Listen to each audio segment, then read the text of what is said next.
Judicial Watch today filed a lawsuit on behalf of the Daily Caller for records pertaining to Dr. Anthony Fauci and the World Health Organization.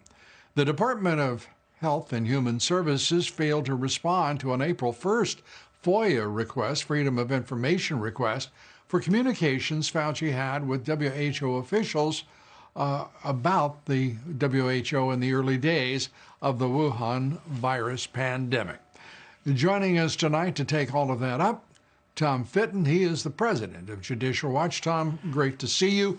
And why do we need to know what Fauci was saying to the WHO? Well, there are lots of reasons. First of all, it's a crisis that shut the country down, so we need to know the details of how it was handled by the government initially. But more importantly, what that corrupt agency, WHO, was telling our senior officials like Dr. Fauci, not only about coronavirus, but about China's connections to it.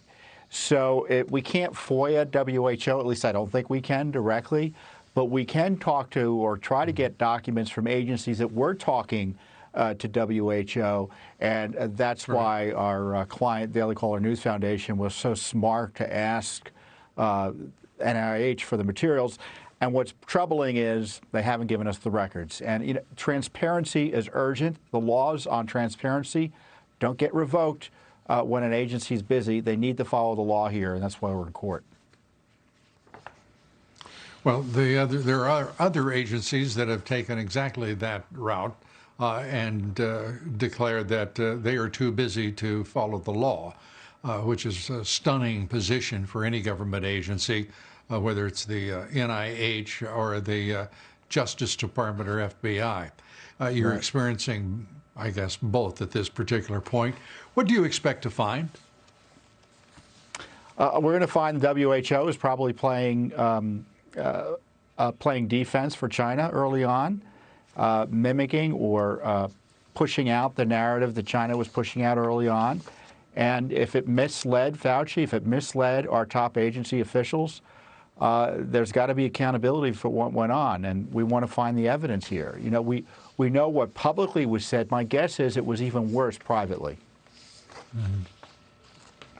Yeah, on this broadcast, in fact, Dr. Fauci in January and February was, if not being of great assistance to the WHO, he was certainly being supportive of their efforts and certainly not wanting to press too hard the need to use for American doctors to be able to go into Wuhan and visit that laboratory. He was very, I would say, accommodating at that point. We knew we were to learn later all that had transpired between the WHO and the Communist government of China.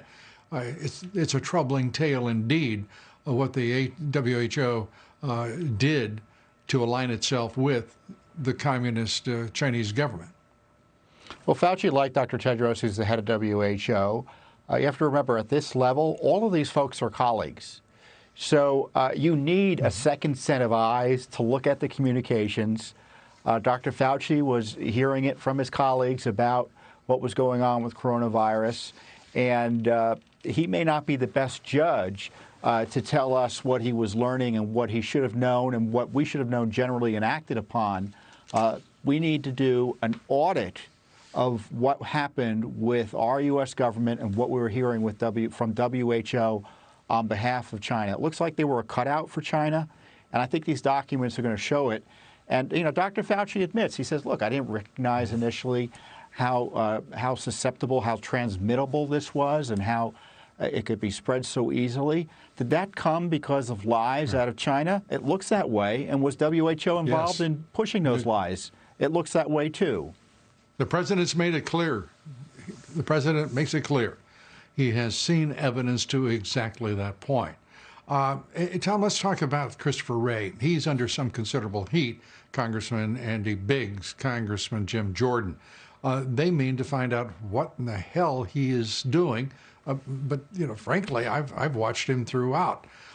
stonewall every agency, Congress, and do so with a arrogant smirk on his face as he did.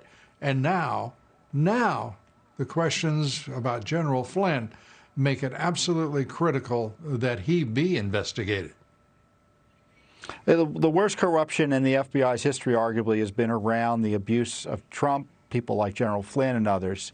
And FBI Director Wray just gives it a shrug of his shoulders, saying, well, we'll have better training of our FBI agents who really had nothing to do with it, in the sense that it was the FBI leadership at the top levels in D.C. That were pushing this corruption through the corrupt FISA process. He knew, or should have known, about what went on with Flynn. Right now, there's 8,000 documents, 8,000 pages of records they're still sitting on between Page and Strzok emails. The FBI under Wray has taken the position that no text messages that Page sent out, Strzok sent out, McCabe sent out, or anyone else sent out, is subject to FOIA. The cover-up is continuing under Director Wray. To me, it's unacceptable. Attorney General Barr needs to step in and just take the documents. I mean, this is just ought not to be a choice. If there's a criminal investigation going on, why does the FBI have any flexibility here? We wouldn't if we were under investigation. Is the FBI under investigation for this criminal conduct or not? If so, then why haven't the agency's servers been taken from the agency by the prosecutors, Mr. Durham? That's the way a criminal investigation is done. But I don't think we're seeing a criminal investigation. I think we're seeing an administrative review that may result in a crime here or there being prosecuted, but nothing serious. I'm tired of it, Lou. We got to call it as it is. Well, absolutely. And Tom, I do think this just may be the FBI's view of some kind of reciprocity. They didn't want to disturb the DNC and actually look at their servers, directly. So perhaps they feel that no one should look at their servers. I guess it's some sort of weird swamp arrangement. But as you say, not one worth putting up with, not for another minute. Tom Fitton, great to have you with us, President of Judicial Watch.